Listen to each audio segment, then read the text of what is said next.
Good morning, everyone, and welcome to the First Unitarian Society of Milwaukee.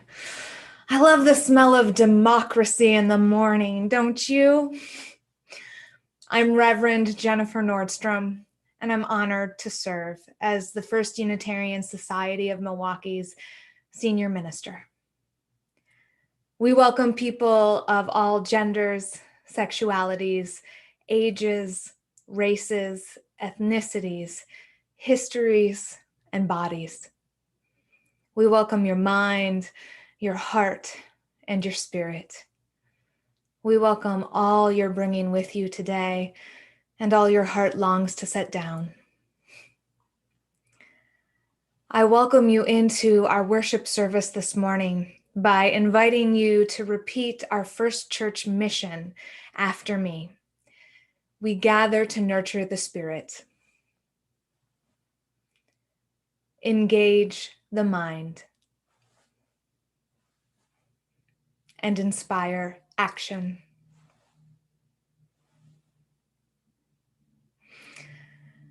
Our opening words this morning are by Barbara Crooker. Some October, when the leaves turn gold, ask me if I've done enough to deserve this life I've been given. A pile of sorrows, yes, but joy enough to unbalance the equation. When the sky turns blue as the robes of heaven, ask me if I've made a difference. The road winds through the copper-colored woods. No one sees around the bend. Today, the wind poured out of Canada, a river in flood, bringing down the brilliant leaves, broken sticks and twigs, deserted nests. Go where the current takes you. Some twilight, when the clouds stream in from the west like the breath of God, ask me again. Let's go now to our beloved sanctuary to light the chalice, the symbol of Unitarian Universalism.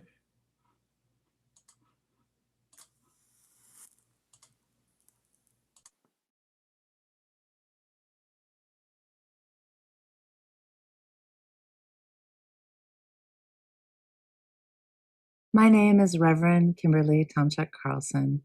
It is my honor to serve as the Minister of Religious Education at First Unitarian Society of Milwaukee. The story I have for you today is called One Wave at a Time, a story of grief and healing by Holly Thompson. We used to be four, Mom, Dad, Ben, and me. Now we are three, Mom, Ben, and me. Sadness comes and goes in waves. There are places where Dad used to be, at the table for dinner, at the sofa for napping, at the stoop with his guitar, in the car next to Mom, on the sidelines at games, or waiting with Ben. When sad waves roll in, too many, too fast, I dive under my bed with a flashlight and a pile of comics and Dad's green shirt. Down there, it's a submarine, quiet and safe beneath stormy waves. Along with the sad waves come mad waves, towering and strong, cresting like tsunamis and crashing ashore.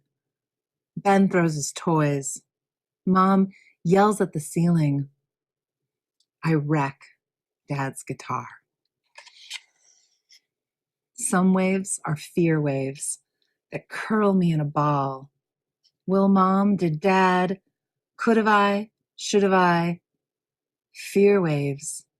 Fear waves leave fear stones that make my stomach ache. Some days there are no waves. Flatness, like I'm a robot. As I ride the bus, walk the halls, sit at my desk, voices seem far away. My body is slow, and the world is away. Happy waves, too, slip in and tickle and tackle when my mom smiles, or my team scores a goal, or when I play boats with Ben.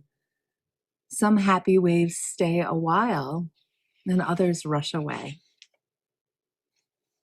Waves of all kind tumble one after another in no special order, unpredictable as the sea. Waves barely there, waves I can ride, waves that break and crash. But lately, we join other families tumbled by waves, and in groups we talk and play. And when the question ball asks, "What do you miss?" I say, my dad's songs and the way he sang them, slow and full of the blues. We talk about death, what it is, how it happens. Strangers become friends, friends help strangers. In groups, we ride the waves together. At home, we make some changes. We move furniture, hang memory flags, fix Dad's guitar. I fill a grief first aid kit filled with things that soothe, soft cloth and smooth stones. And we add to our memory box Dad's guitar picks, shells, and funny jokes that he told. Sometimes we talk about Dad, say things we never said, ask things we never asked, or we hold hands and sing Lean on Me, and even Ben joins in. Or we're quiet together, just breathing together, Mom, Ben, and me. One day we rescue a chair from the trash, clean it up, and paint it fresh. So now on special days when people visit, we eat Dad's foods, sing Dad's songs, and tell Dad's stories and share Dad memories in the memory chair. When Mom cries now, I don't hide. When Ben whines now, I don't usually yell. And when I spy a wave, I inhale slowly. The waves still come. Sad waves, mad waves, flat waves, and fear waves. But when they roll in, I surf them, one wave at a time. The end.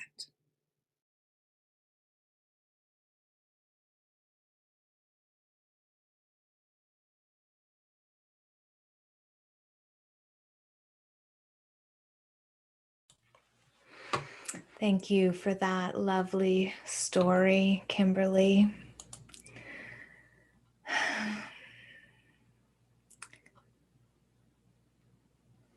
Dear ones, because of the unprecedented times in which we're living and the ways our lives are all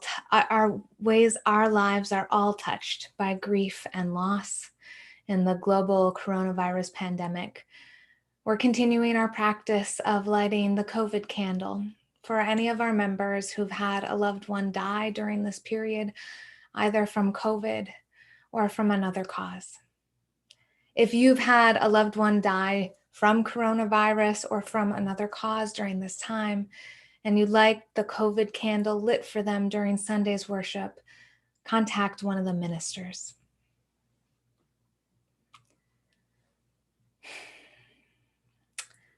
First Church staff member Art Sims' stepson, Jamie Mitchell Washington, died Sunday, November 1st, 2020, from a shooting.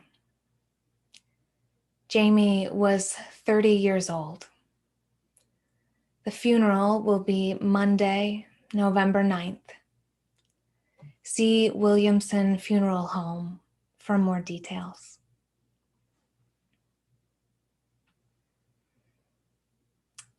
members, artists, and Erica Gottschalk's aunt, Jean Grice, died of COVID-19 on Friday, November 6th, at the Glendale Memory Care Facility in Silverado.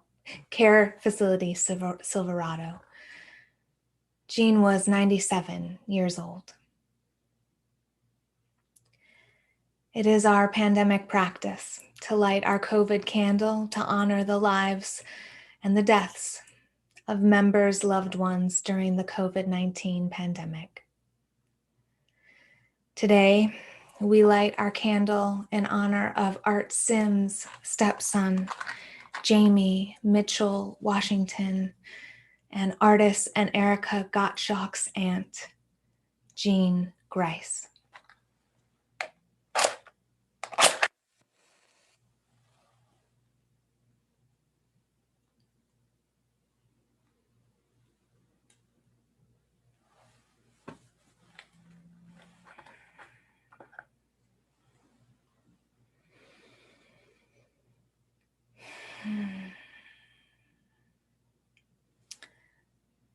As we enter into a time of meditation, followed by silence, followed by singing Spirit of Life, I invite you to take a moment to be present in your body.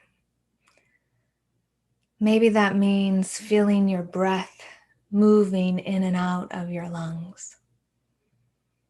Maybe it means feeling your sit bones beneath you or your feet on the floor. Maybe it means feeling the very top of your head, connecting you to all that is.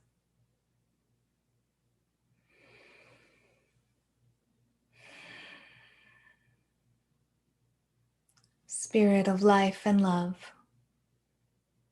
Holy One of our being and our becoming, that which is sacred within, among, and beyond us.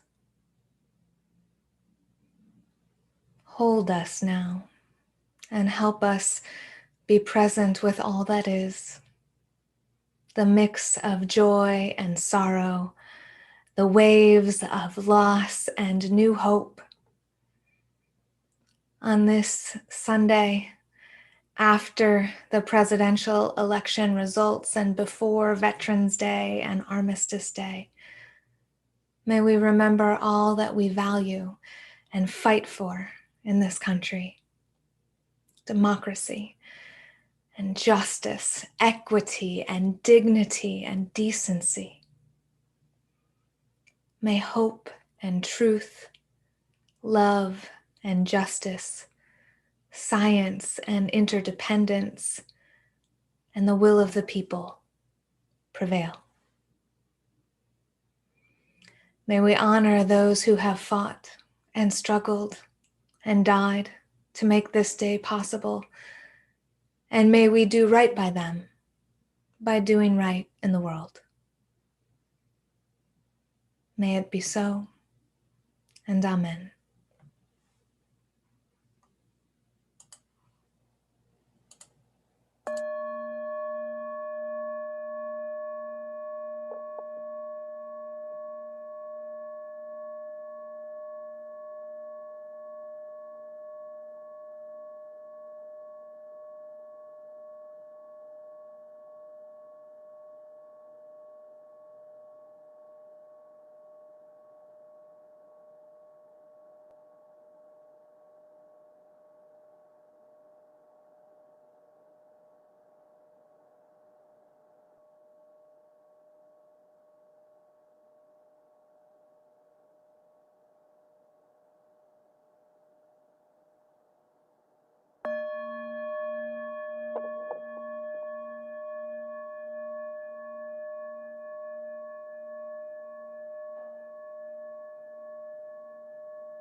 Good morning.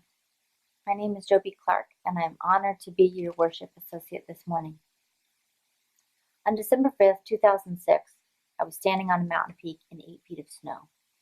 It was day 4 of a 5-day snowshoeing trip in the wilderness, a regular component of the recreation therapy my colleagues and I facilitated for at-risk teens. The sun was beginning to set, and I stood on the ridgeline debating how to use the last moments of sunlight. A 20-degree wind chill had my teeth chattering, so I descended off the ridge towards the sparse tree line to join the students hankering for me to pile into the sled with them for the last run of the day. In spite of our bulky snow gear, we packed ourselves in and all 16 limbs into one sled. Giving a loud whoop, we shoved off. The trees were spaced far enough apart that we could avoid them, and we did. The first stand of trees, and the second stand of trees, and the fourth, the third, the fourth, and I remember thinking to myself, we have picked up too much speed. We need to bail. And that is when we hit a tree head on. The pain that rushed through my back was the kind that steals your breath, shatters your nerves, and robs you of the ability to respond to anyone, even those wishing to help. I would later learn that 50% of my L2 vertebra had disintegrated upon impact. My spinal column was compressed, and the muscles in my back spasmed relentlessly. For all of my concern over the students, I didn't have the breath to check on them. To my relief, only one student had suffered a minor injury. As for me, I wiggled my toes to reassure myself I wasn't paralyzed. But oh, that pain. I wanted to move, to escape the pain, to ease the pain somehow. I insisted that no one touch me. But as the minutes passed this way, the severity of my injury became clear to everyone. My colleague Jeff leaned in. "Joby, can you hear me?" And my moans confirmed his suspicions. Jeff left with the satellite phone in search of a signal to radio for a chopper. Thus began the agonizing wait of the first 2 hours, the wait for help, the wait to stop the pain, the wait to get answers. I felt physical anguish, sure, but I also felt mental anguish. Despair would have been my constant companion were it not for the students who took turns sitting with me in the dark to give me hope, to encourage me to hang in there. Although I myself was a wilderness medic, I couldn't think straight. But students could, and they insulated me with sleeping bags, tarps, and food to protect me from hypothermia. They even tried to drag me closer up to base camp, but 150 yards uphill is a long ways to go. With their encouragement, I managed to roll from my position face down in the snow to a prone position face up, now facing the nighttime sky. Another 2 hours later, and Flight for Life had landed, and Jeff led the crew back to my location. The bad news was that the pilot had to land half a mile away due to a safer clearing there, and the quickest way back was to take the narrow trail that snaked along the top of the ridgeline. So the crew secured me to the backboard, Jeff loaded me into the sled, and created a makeshift harness to pull the sled along that trail. The students were on either side of me and working to ensure that I did not fall off that ridgeline. Thanks to Jeff and those kids and the helicopter crew, I did make it to a hospital, and another 4 hours later, the MRI and CT scans cleared my spine, simply revealing the fracture. I began physical therapy over the next 4 months, agonizing walks in a back brace, cane in hand. But when did my healing begin? Was it when my pain was managed? Was it when my spine stabilized? I would argue that it was long before that. I would argue that it began back when I was on that mountaintop in agony, but surrounded by those wanting to help.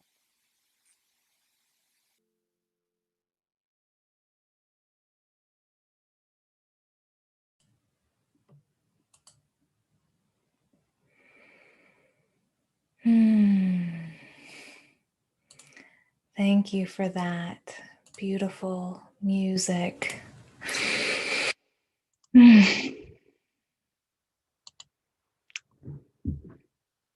What does it take to heal?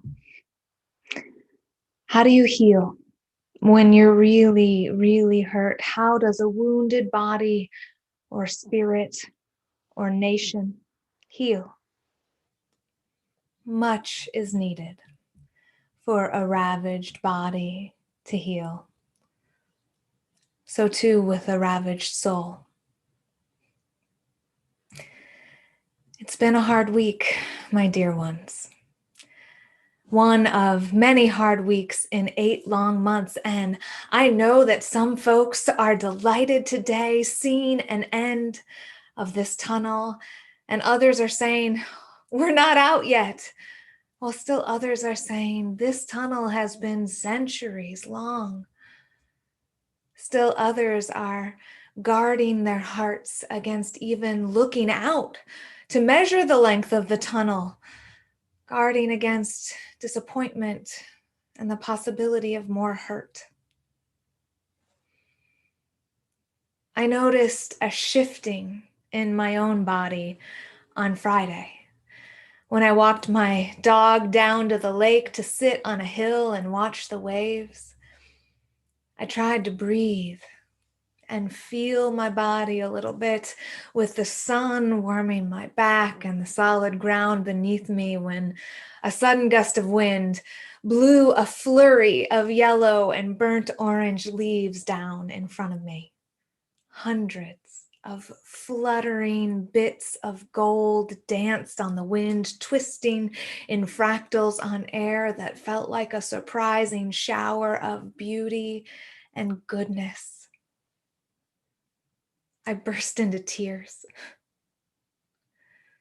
I sat on that hill and I wept, taking in the leaves and the air and the water and the wind dancing, and I whispered, thank you.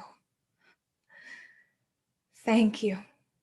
Realizing in my gratitude how out of touch I had been from beauty, from goodness, from that thing I call God, the holy, the sacred in this life. I sobbed and I felt the first twinges of relief play through my body, bringing with them waves of grief. One of the ways stress works is to mute all the other feelings. It's an adaptive coping mechanism, a way that our bodies have evolved over millennia to help us survive. When we are under stress, chemicals flood our systems to help us fight or flee or freeze, whichever one is the most likely to help us survive the danger. These natural reactions override everything else until our bodies know that the danger has passed. This stress response has helped humanity survive bear attacks and avalanches and fires and floods. And today, danger and its passing often look different than what our body's stress response was designed for. The natural cues that would have previously told us that the danger has passed might not be as readily apparent to our bodies today. Our stress responses to social media or to work or to, I don't know, a confusing election process might not include a built-in bodily turn-off button. In their book, Burnout and How to Complete the Stress Cycle, Doctors Emily and Amelia Nagoski talk about how to turn off the stress response when today's world turns it on. Feelings, they say, are actually physiological processes. Feelings are real things that happen in the body. They're not ephemeral or illusions. Rather, they're concrete, specific, natural processes of the brain and body. Stress is one type of feeling, and our natural stress response is designed to keep us out of danger.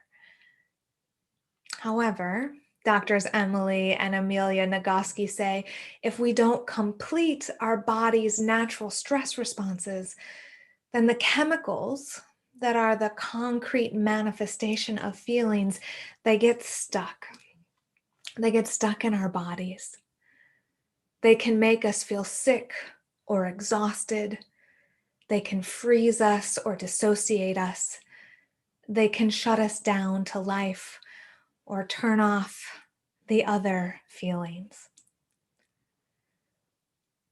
In order to heal our spirits and our bodies and open ourselves back up to life, the doctors Nagoski urge us to learn to speak in the body's language to help the body understand that it's out of danger. They tell us that there are seven different body cues that tell the body in body language that it's safe. The first and most efficient, they say, is moving the body. Moving it, running, dancing, walking, stretching, moving the body around, letting it know that it is in safe space. The second most efficient way to let the body know it's safe is using the breath. Doing that deep breathing all the way into the belly, following it with our attention, and then letting the breath out to the end of the breath cycle. Meditation works for a reason. The third way to let the body know that it's out of danger is connecting in safe ways with other people. The body feels safe when it's around people it knows as safe. Related to that, the body knows it's safe when you can laugh and the kind of deep belly laughs where you can barely get your breath. Laughing that is a real, genuine reaction. The fifth way the body knows that it's safe is through safe physical contact with other people. I know that's complicated in a global pandemic, but a 20-second hug can release the body from a fear state. The sixth way they say that the body can know that it's safe is through crying, laughing and crying. Crying in a way that doesn't necessarily feed the pain, but focuses on the physical release of the cry, paying attention to the physical experience of it, breathing through it. That will remove the emotion. It processes the emotion all the way to the end. And finally, the seventh way that the body releases the stress response is through creativity, making art, writing poetry, doing something creative. The body moves into safe mode in creativity. Healing is nearly impossible if your body is stuck in the stress cycle, stuck in fight or flight or freeze. Step one of healing a ravaged spirit is letting your body know it's safe and getting out of the hypervigilant states of fight or flight or freeze. Now that can be really hard in liminal time if you're unsure about what's going to happen. It can also be really hard if the stress keeps coming back. If the stress continues, if, say, you're in the middle of a global pandemic or a difficult democratic process. But it is possible to calm yourself down and let your body know it's safe in little bits and pieces. Doctors Emily and Amelia Nagoski say that you can complete the stress cycle every single time your body floods with stress. Completing that cycle doesn't prevent the stress from coming back. It doesn't prevent it from happening again, but it does tell the body it can release the stress response each time it occurs. It lets your body know that you might be running from a bear every day, but you're not running from that bear all day, every day. It lets your body know there are times you can sleep and rest and eat and feel connected to and safe with loved ones. In order to do that, though, you have to speak to the body in one of its languages every time the stress floods your system. You have to engage with spiritual practice every day. You have to keep breathing those big belly breaths. Keep moving your body, connecting with people that you love and trust, and letting yourself laugh and cry every single day. Sometimes when we're scared or in liminal space or deeply committed to something, it's hard to get out of the stress cycle. There's the fear that if we let up for a single moment, it's all going to come crumbling down. If we let our guard down, our fears will come true. Sometimes, though, we might not want to relax, because if we did, then we would have to feel all of our feelings that are buried beneath that hypervigilance of stress. The feelings that pop up suddenly when the body relaxes. For me, on the hill on Friday, there was grief lurking there beneath the surface. Our country has experienced loss on an enormous scale this year, as well as all the regular daily life losses. It's not just individual spirits that are feeling ravaged. The soul of this nation needs healing. Feeling that, especially if it's been muted by stress for a little while, might be pretty daunting. But I have a secret for you. There's joy there too. When feelings are muted by stress or denial or dissociation, it's not only the bad ones that go away. The good ones also get muted. Feelings like joy and love and connection and gratitude. When you release yourself from the hypervigilance of the stress response, you might feel grief waiting there. But there will also be new room for celebration. I want to take a moment now of joy and celebration for the incredibly hard work our members and friends and neighbors and fellow Americans have done in the service of democracy in this election. Wisconsin had historically high turnout, the highest since 2004. 72% of people who could vote did. People here worked hard People registered voters and engaged them in the democratic process, got them to the polls. People worked the polls, and then people counted the votes. Our very own the Vote team called every single member of our congregation to make sure that you all had what you needed to vote in this election.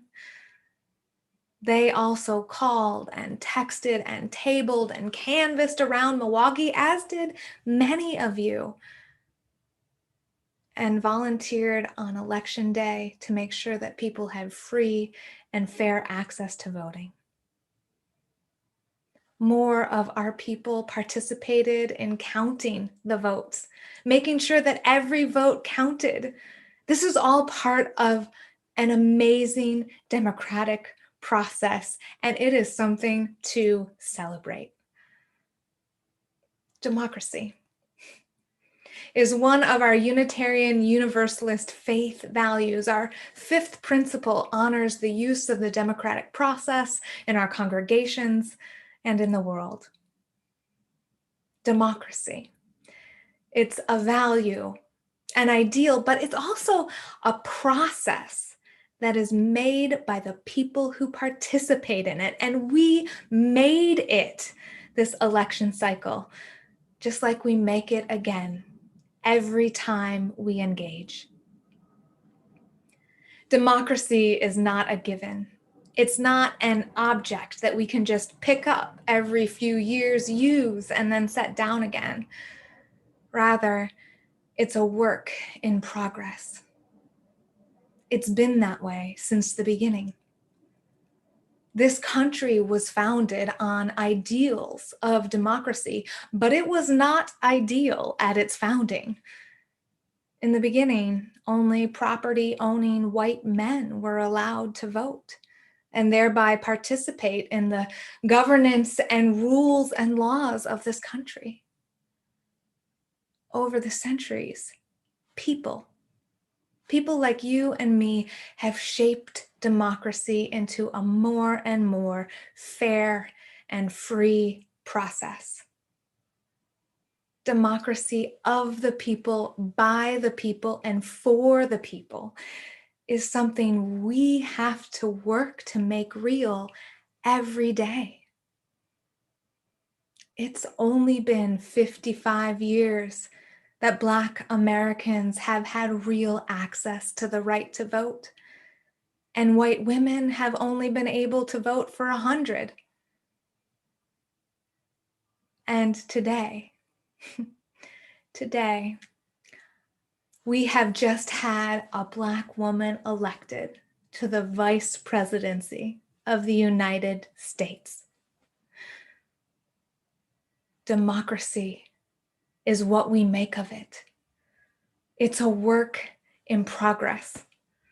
Americans have struggled and died to make this country more free and more fair, struggled and died for the right to vote. It's our turn now. Our time to support and defend democracy, to insist and keep insisting that every vote is counted and every vote continues to count. Even as we celebrate the historic election of the first Black woman, the first woman as vice president, we also remember that there's a reason that voter suppression was focused on big cities in swing states, a reason that communities of color were targeted for voter suppression and intimidation and violence.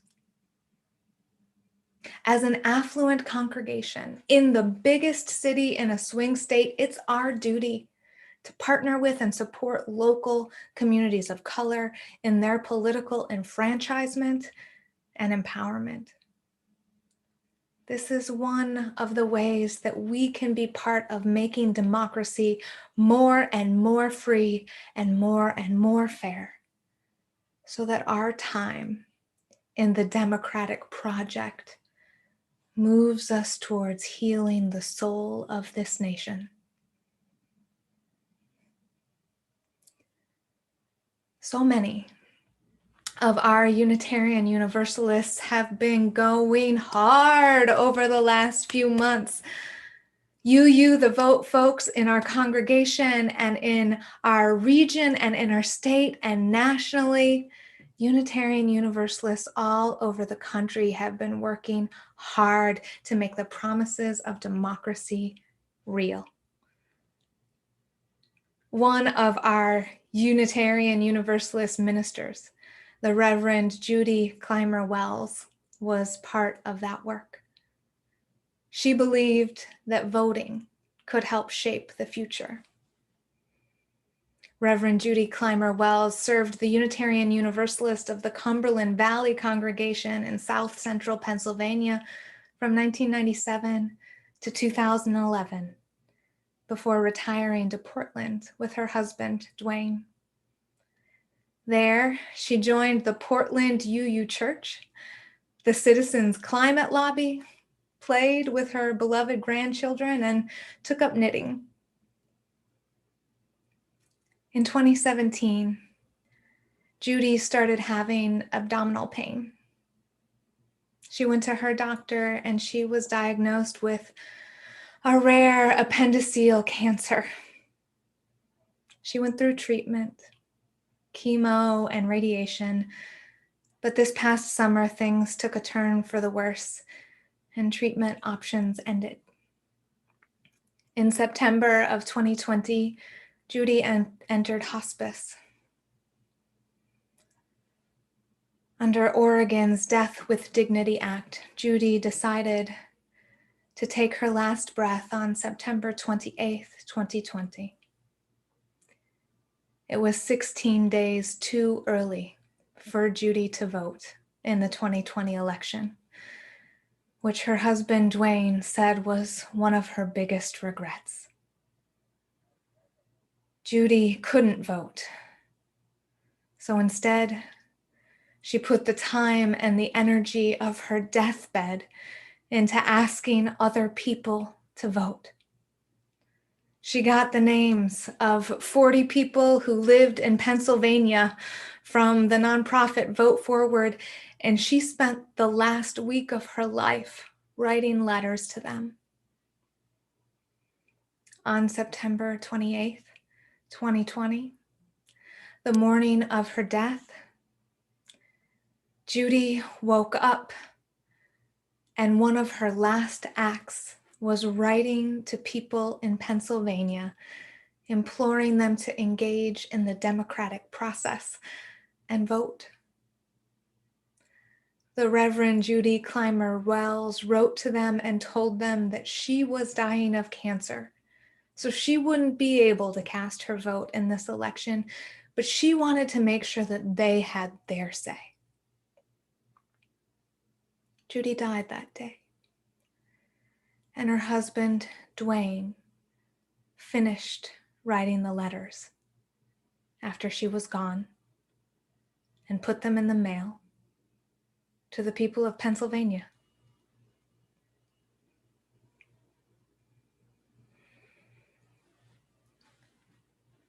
My beloved Unitarian Universalists, you have worked hard in this election.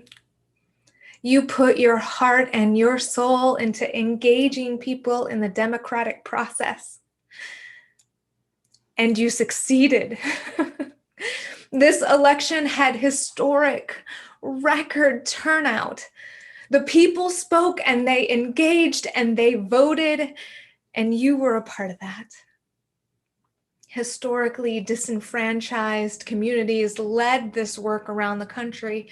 In Milwaukee, groups like Black Leaders Organizing Communities and Leaders Igniting Transformation and Milwaukee Inner City Congregations Allied for Hope and Common Ground and Souls to the Polls made sure that voter suppression was not successful in this city. And you, Unitarian Universalist, followed their lead and engaged in that work. You were part of this record historic turnout. And today, young Black girls can look up and see someone who looks like them in the vice presidency.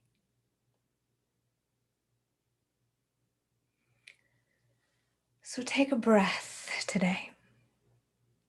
Look around at the beauty of this success and celebrate.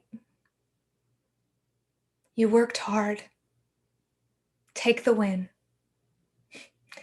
Tell your body that it's safe today.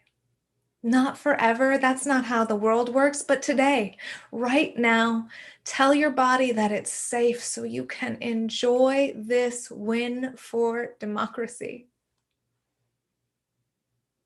We'll keep on fighting. We know the struggle to make democracy real and work for all people isn't over. There's so much more work to do to make sure our systems of government are free and fair. We may even be called on to defend democracy in the coming weeks or months. Healing this nation's soul wounds, wounds of division and racism, wounds of sexism and capitalism. Healing will be a long road. Defending democracy always has been and always will be a work in progress. But in order to sustain ourselves on that long road to healing, we need to celebrate our wins. So let's celebrate today. Take a breath. Move your body, dance or sing. Hey, come experience the healing power of song with us this week, Thursday, November 12th, with Melanie Demore, who's our visiting artist at worship this morning. Dance and sing and laugh and play, experience beauty, taste delicious food, feel your loved one's hand in yours and your pet's breath rising and falling easily, hear your own heartbeat. Cry if you need to cry. Dance hard, kicking up the earth and shaking it all out. Enjoy this moment, my beloveds. And love, and love,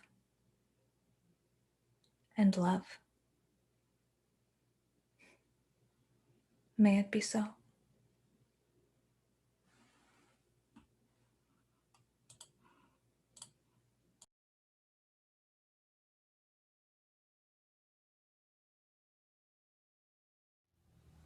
Here's my song, Put One Foot in Front of the Other. And the verses are call and response. And here's how it goes. You gotta put one foot in front of the other and lead with love. Put one foot in front of the other and lead with love. You gotta put one foot in front of the other and lead with love. Put one foot in front of the other and lead with love. Don't give up hope. You're not alone. Don't you give up. Keep moving on.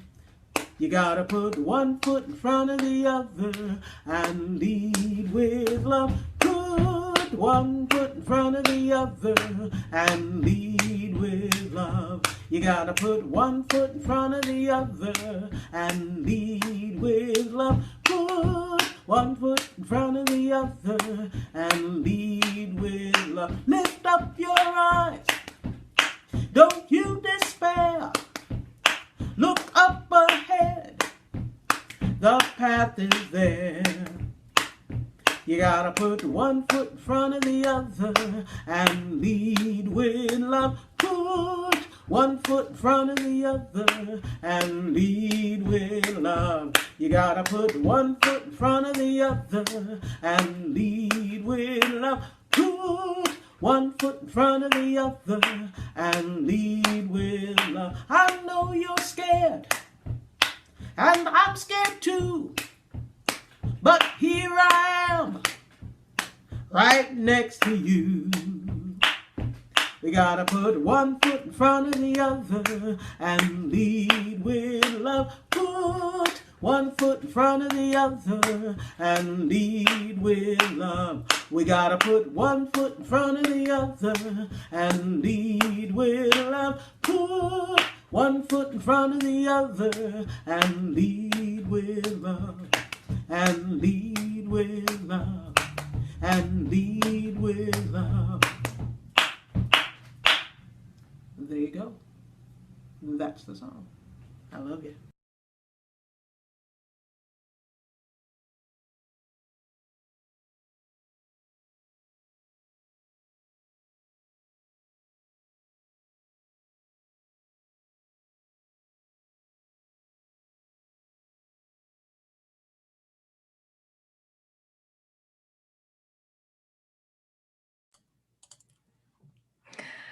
Oh gosh, what a joy to have Melanie Demore with us. Thank you for that beautiful music.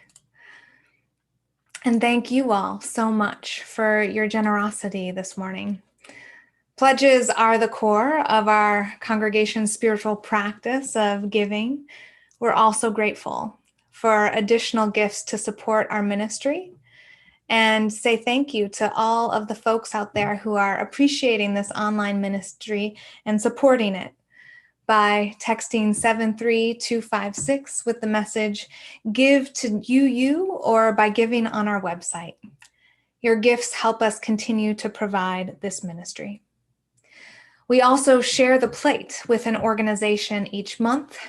In November, our Faith in the Streets partner, ZOW MKE, ZOW Milwaukee Church, is our Share the Plate recipient.